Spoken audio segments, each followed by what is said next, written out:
Hey everybody, welcome back to Ninja 2 Plays.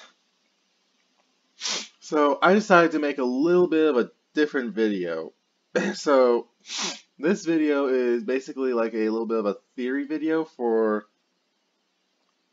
Halo.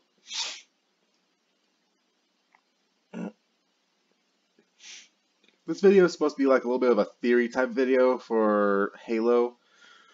like, so this video is going to be talking about what if the Arbiter had not killed the heretic leader in Halo 2.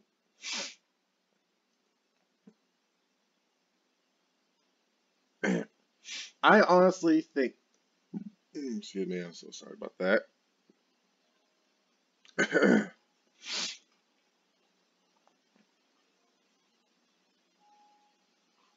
So, my thoughts about that is, what if the Arbiter didn't kill the heretic leader?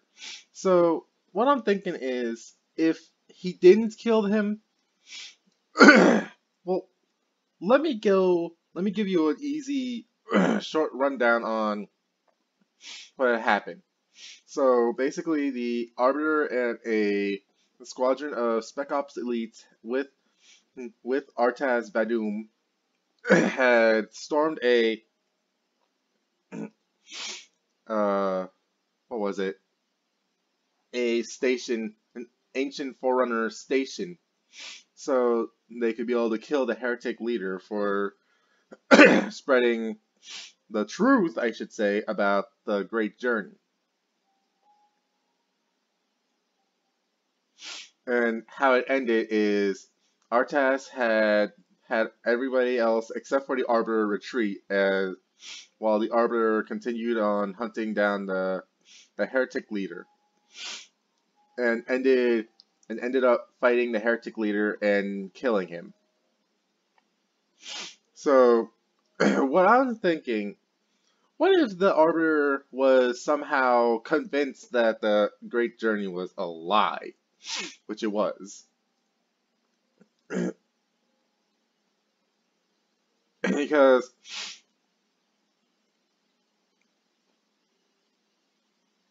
the Arbiter was full-heartedly willing to listen to the Oracle, or 343 Guilty Spark. He was willing to hear him out. But immediately afterwards, the heretic leader, I'm gonna just keep on calling him the heretic leader. I don't remember the guy's name, but he completely just, uh, he immediately believed that the guy was too far gone to be able to reason with him, so he opened fire, leading to his death.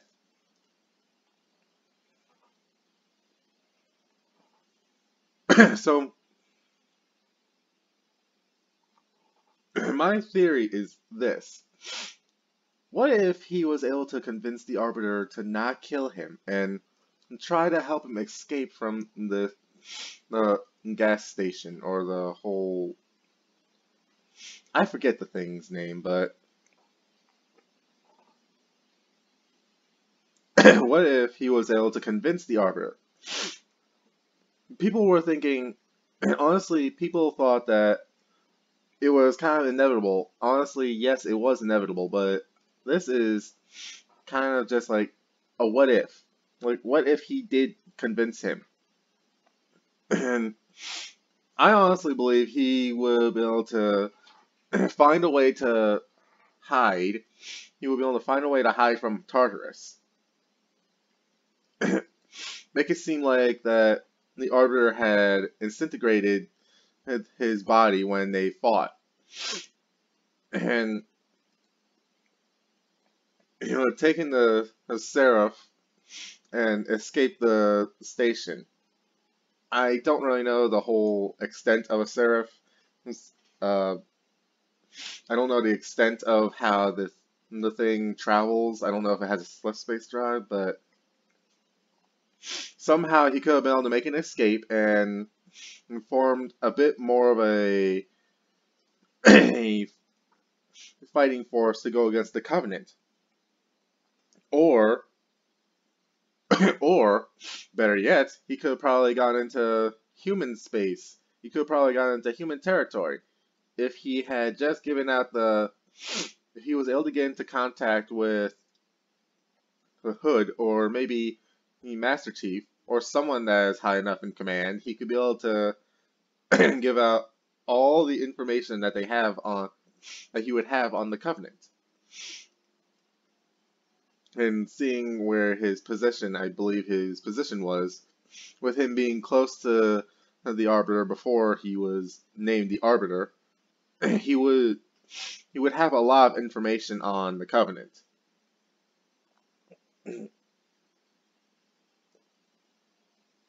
Because we can't forget, dude, I'm just gonna flip between Arbiter and Thel, his actual name. I'm just gonna flip between the two because I'm just gonna flip between the two a lot. So,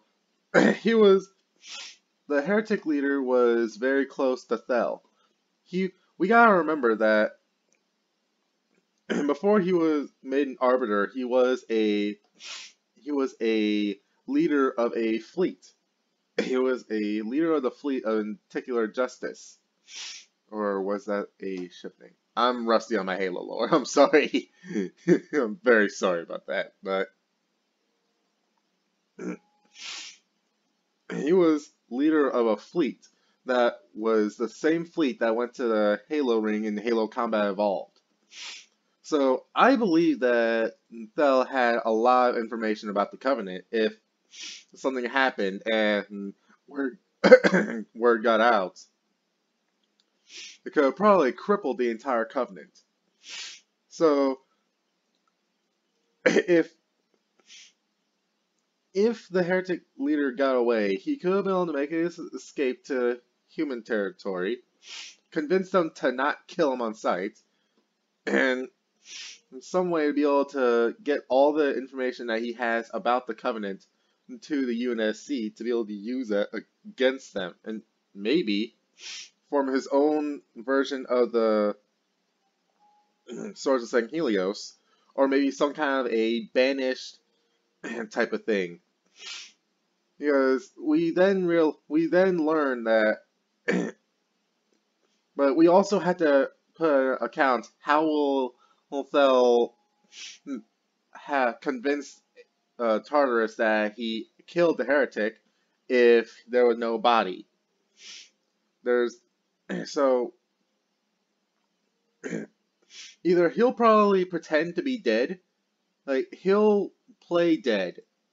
My thinking is that he'll probably play dead and make it seem like that he did kill him.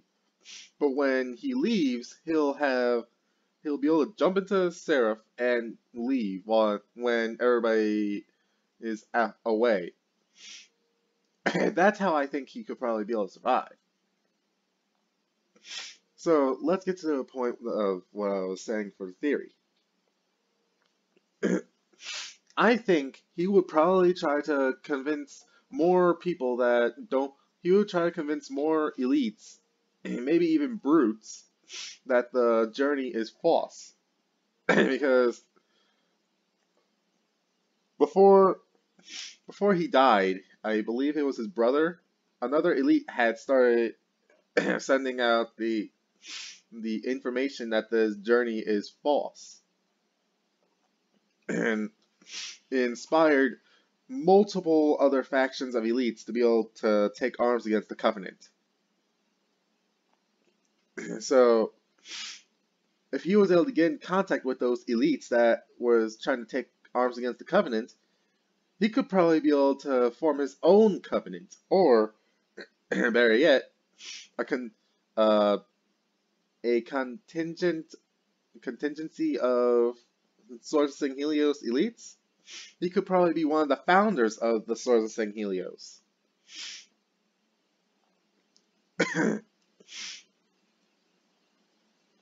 He could be one of the founders that led the Swords of St. Helios to be created.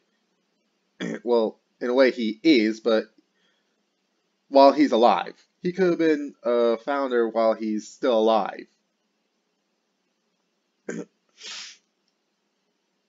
And knowing how the Banished was practically not even close to getting touched by the Covenant, even at the height of their power, what if instead of taking arms and just raiding every single Covenant convoy or things like that they see, they take their time and gain more supporters? Because from Halo Wars 1, or not 1, Halo Wars 2, we learned that the Covenant was fighting a two-sided war. One against humanity and one against the Banished.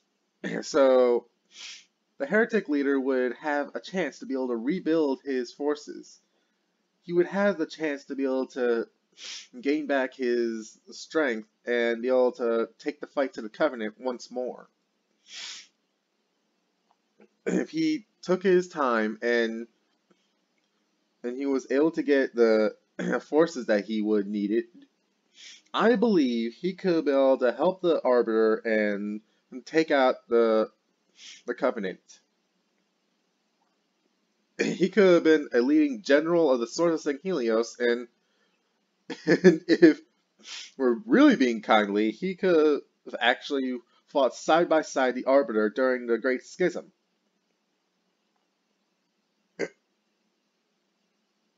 Because we gotta remember, the Arbiter was then taught that the whole journey was a lie after being betrayed by the prophets. So, what if it's not exactly all? I don't actually think it's not that much of a stretch. I honestly think it could be possible.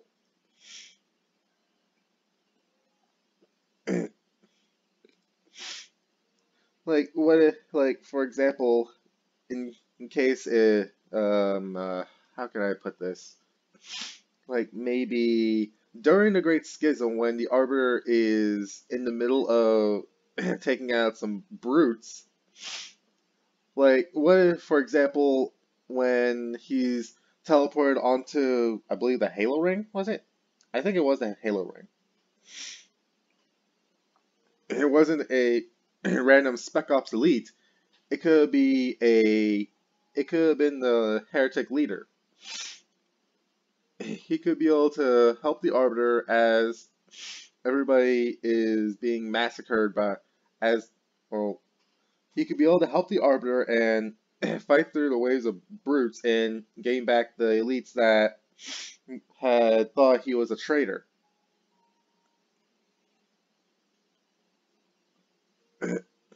That's another way that I think it could have gone. And also, we could have probably seen him in Halo 5. Because unlike with Artas, the heretic leader, honestly, if he survived, I think he would still be hanging around the Arbiter a lot. He would probably be around the Arbiter a bit because he was the only other elite that respected the Arbiter still, even though what they accused him of, and the Covenant accused the Arbiter of heresy for not protecting the sacred rings. But the heretic leader still respected the Arbiter enough to be able to still literally stand there just for a few seconds and try to convince him. So I don't think it's all that far off that he would stick with the Arbiter after the whole war with the brutes are done and they're trying to take back their honor. I don't think that's too far off. I think that it would probably be like that. But that's just one man's opinion. That's just one man's theory. What do you think would happen if the Arbiter and the heretic leader was able to work together or anything like that? What do you think would have happened? Let me know what you think down in the comments. I want to hear what you guys say about it. And as always, I appreciate you watching this video, and I hope to see you in the next one. See you later.